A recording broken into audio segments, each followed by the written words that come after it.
निलंबनाच्या कारवाईला कंटाळून गेवराई नगर परिषदेतील एका कर्मचाऱ्याने मृत्यूला कवटाळले. सोमनाथ राऊत असे मृत कर्मचाऱ्याचे नाव असून सदरील कर्मचारी नगर परिषदेमधील स्वच्छता विभागात कार्यरत होता. 6 जानेवारी 2020 साली त्याच्या निलंबनाची कारवाई करण्यात आली होती. गेवराई नगर परिषद स्वच्छता विभाग कर्मचारी यांना राजकीय दबावाखाली तत्कालीन मुख्याधिकाऱ्यांनी सदर व्यक्ती 6/1/2020 रोजी निलंबित केले होते. या निलंबनाला कंटाळून सदर व्यक्ती हा कर्जबाजारी झाला आणि अधिक व्यसनाधीन झाला. या कारणाने सदर व्यक्तीचा आज रोजी मृत्यू झाला असून मृत व्यक्तीचे नातेवाईक हे राजकीय लोकांवर ताशेरे ओढत आहेत. मृतांच्या नातेवाईकांनी मुख्याधिकाऱ्यांशी संपर्क साधला असता सदर व्यक्तीला मृत्यूच्या दारात उभा असताना रुजू होण्याचे लेटर देण्यात आले असल्याचा आरोप देखील नातेवाईकांकडून करण्यात आलाय. साहेबाकडे सर आतापर्यंत 7-8 वेळेस आलो. मला आतापर्यंत म्हणजे ते माझ्यावर वरतून प्रेशर आहे. आता मी नाव नाही सांग, मला माहीत नाही कोणाचा प्रेशर आहे, पण मला ते 17 वेळेस ते सांगत होते. 8 दिवसांनी 15 दिवसांनी माझ्यावर वरतून प्रेशर आहे. मला ते कळत नाही कोणाचा प्रेशर. नेमकं कोणतं प्रेशर आहे आणि तुमच्या वडिलांवर काय अन्याय झाला? माझ्या वडिलांनी आतापर्यंत जवळपास त्यांना 17 वेळेस मध्यस्थी पण माणसं होते काही म्हणजे या 15 दिवसांनी कोर्टात कोर्टात यायच्या टायमाला आडून धरायचे, नको म्हणायचे.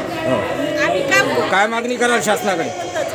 पप्पाचे जेवढे पेमेंट होते पैसे जे राहिले ना, आणि जे त्यांच्याकडून 500 रुपयाचा बॉन्ड देऊन घातला 1 वर्ष झालं. माझ्याकडे बॉन्ड येतो आता. मागची पगार मागणार नाही असं पैसे मागणार नाही आणि तुमचं जॉईनिंग पैसे मागणार नाही. जॉईनिंग लेटर आहे का तुमच्याकडे? जॉईनिंग लेटर कधी दिलं त्या टायमाला सारखे अर्ज करतो कामावर घ्या. माझ्याकडून कोणती हलगर्जीपणा झाला, माझी चौकशी करा. आम्ही कोणती चौकशी केली नाही. जेवढे अर्ज केले त्याचं एक उत्तर पण नाही दिलं.